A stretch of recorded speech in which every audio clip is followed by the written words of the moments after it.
Well, this seems to be happening more and more. The Lords defeating the government again, this time when it comes to photo ID. I've covered this week, of course, how we've also seen the Lords on repeated occasions defeat the government on the Borders Bill. Surely the time to end the unelected Lords and replace it with an elected chamber elected by proportional representation. But look, in terms of voter ID, of course, the government pushing forward with a plan for photo ID for voters at elections. Now, some have described this as controversial.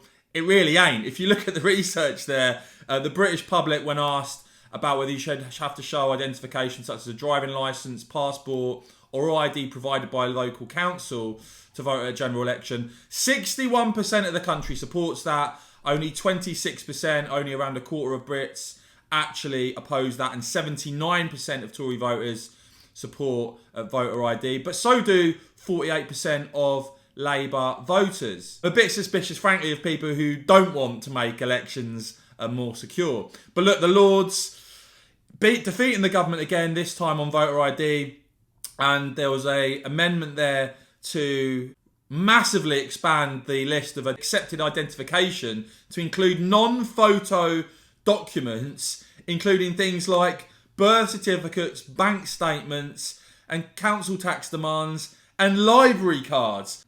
I mean, that seems to be loosening the whole thing up quite considerably there. But if you look at the vote on this, it's the same old story in the Lords. You had 155 Tory peers there, outvoted there by Labour peers. You had 52, which is just ridiculous, isn't it? 52 Lib Dems there helping to outvote the government on this. But yeah, look, it's another example of the unelected Lords defeating the government in a vote. As I said, how long is this set up and this model sustainable? Let me know in the comments below, guys. Do you think the Lords should be abolished? Do you support photo ID for voting? Let me know in the comments below. As ever, I'll keep bringing you the very latest on this and more. So please do whack this video a quick thumbs up. And of course, as ever, thanks for watching.